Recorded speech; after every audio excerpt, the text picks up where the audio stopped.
Now, this is completely unscripted. By the way, our radio show, Faith Unscripted, can be heard on, never mind. But Shelton, as I listened to you, and that was a magnificent. I mean, the word magnificent doesn't quite do enough, but as I listened, I heard one great theme coming through that whole song, and that is, I don't know. I don't know where I'm going. I don't know what's going to happen. I don't know a lot, you know. We don't know we have tomorrow. So we don't know what the future holds for us, either the near future or the remote future, assuming we have a remote future. But what did the song say? He said, but what I do know is that if Jesus leads me, I will be home someday. And that is not only the message of that song, in some ways that's the message of the gospel, and in some ways that's the message of Mother's Day. Happy Mother's Day to all you mothers. And Mother's Day is a hard day to preach on because while everybody has a mother, every one of us has a mother who is flawed. You know, there is no perfect mother. Now, my mother would, were she here, would come out with a rolling pin after me after she heard that one. But in fact, our moms are human beings, and they have brokenness in their life that affects them. So they're not going to be perfect. But what did they give us, right? Every one of them gave us the gift of life. Were it not for our mothers, good, bad, or indifferent, were it not for our mothers, we would not be here. And beyond giving us the gift of life, they nurtured that life when we were too small to do anything but poop in a diaper and get changed. So our mothers are, for most of them anyhow, models for us of selfless love. They loved us before they knew what they were getting. And once they got it, they loved us into who we are now, for better or for worse. And for that, we should be grateful. And I guess all of us have stories about our mothers. Do you have stories about your mothers? In my family, well, and maybe in yours, if your mother kissed a bruised, a scraped knee or bruised feelings, what would happen? It got better, right? I kissed it and make it better. Was Kevin here? Kevin, did you learn that in medical school? I'm sorry? That's right. Your mother, the nurse, taught you. So, my mother, too. You know, I kiss something and makes it better. Did that work? Yeah, it did. Why? Because it was love. Because love makes things better. Now, I didn't understand that whole dynamic until I was flying, and I forget where I was flying to. I was going from one place to another. And I had reached the age where I no longer liked to sit by the window for the view. I liked to sit on the aisle for the men's room. So I'm sitting in the aisle, or in the aisle seat, and there are two seats empty next to me. And I'm an outgoing introvert. So I am sitting there praying that no chatty person is going to sit next to me. I have a book. I want to read my book, and I don't want anyone talking me up for an hour in an airplane. So I'm sitting there. I was reading Thomas More's Something with Soul, Living with Soul, something, Care of the Soul. And I'm watching sort of up, because the book is my protection. I'm going to read it. And you know types of people, right? So I saw people coming on who didn't look like they would bother me too much, you know, older folks, people with children, people who would just not be interested in me. Then I saw one person, and I said, uttering a prayer, Lord, not him. Not him. He was scruffy, he had a beard. He was wearing khaki shorts like that you hike in and hiking shoes. He was carrying a bag, and I said to myself, I know he's got granola in that bag. I know it. And the Lord did not hear my prayer that day. So he turned into my aisle, which made the book all the more important. Nose in the book. So I'm reading it, and he put the bottom of his pants on. It's true. You can't make this stuff up, right? He had these pants that there were bottoms they zipped on. Never seen them before or since. He changed his shoes. He opened his bag, and there was an apple and granola. See, I had him pegged. So he sits down, and I'm reading my book, and I can see he's looking over his shoulder. And I'm all the more intent on the book, and he said, "Oh, what are you reading?" And I'm not rude, so Care of the Soul by Thomas More. And he said, "Oh, what's it about?" So I explained this. And he said, "That's interesting." And he started talking to me about it. So I figured the battle is lost. I closed the book. And I said, "What brings you here?" He said, "Well, I'm going back to Denver. I'm a rabbi." He said, "And I've been here at Rhinebeck for a week on a mindfulness retreat." I said, "Oh, that's interesting," lying just a bit. I said, "How does it work?" So he had his Hebrew Bible. He said, "Well, in the morning, for example, we would go down to this nice room. And it's quiet and pleasant and all that stuff.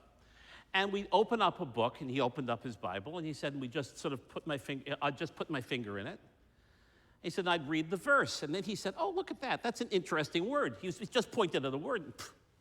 I said, "Oh, what is it?" Now I'm playing into my own misery, right? I said, "What is it?" So glad I asked that question.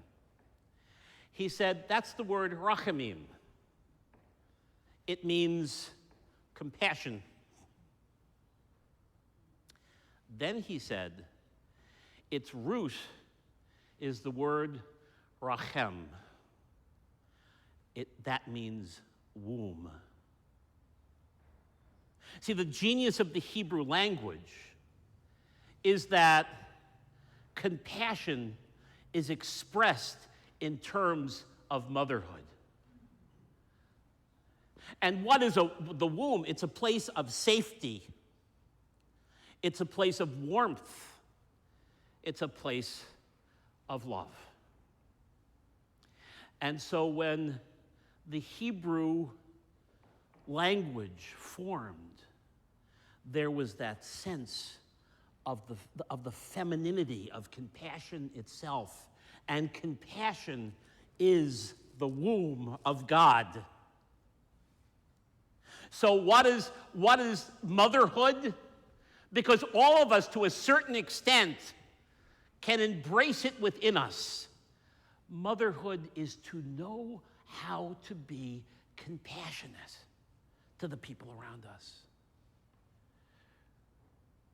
Julian of Norwich, 15th century, I think she was, anchorite, Dame Julian, they called her. She was like a cloistered nun. And she lived during the time of the Black Death, so we pandemic folks can relate to her.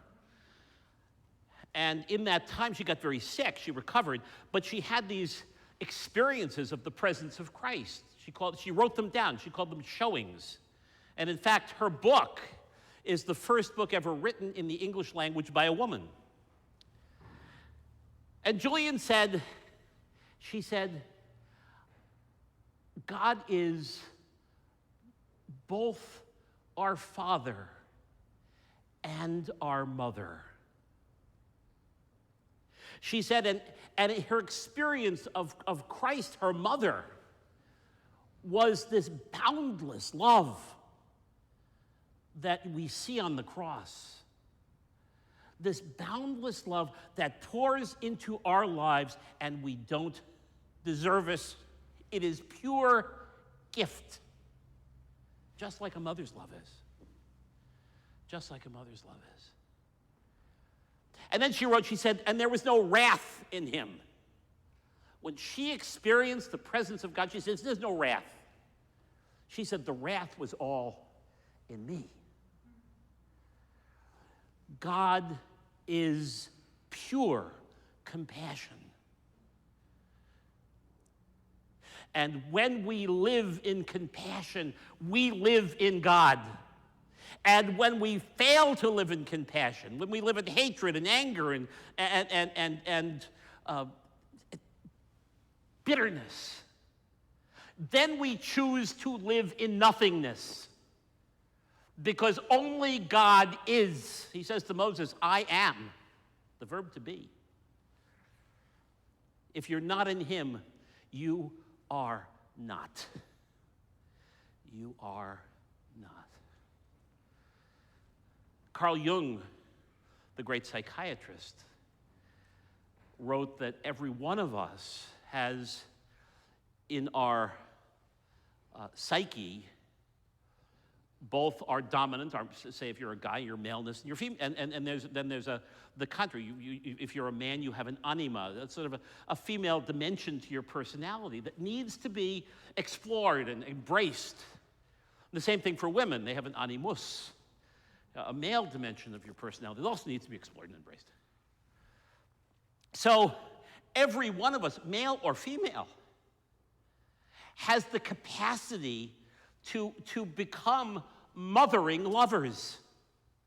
Compassionate, loving, embracing, forgiving,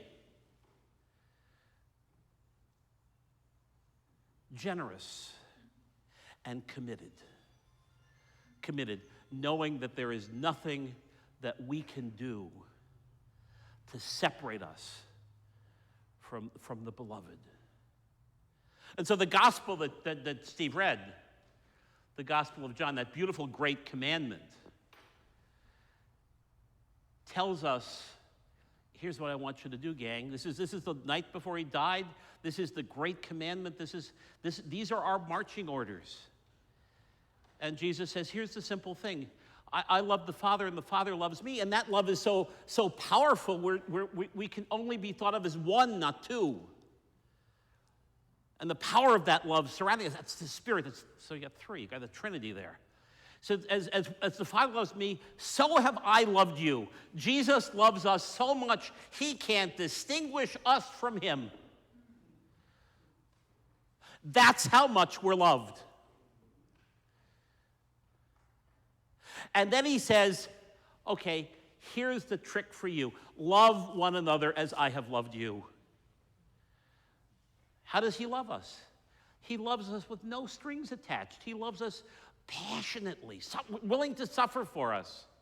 He gives everything. On that cross, every drop of his blood is poured out for the beloved. And he says to us, hold nothing back and keep no one away. There is no other. There are only brothers and sisters that you haven't met, and when you meet them, love them, accept them, embrace them, forgive them, hold nothing away from them of your love, because that's who I am, and that's who you must be if you are to be my disciple.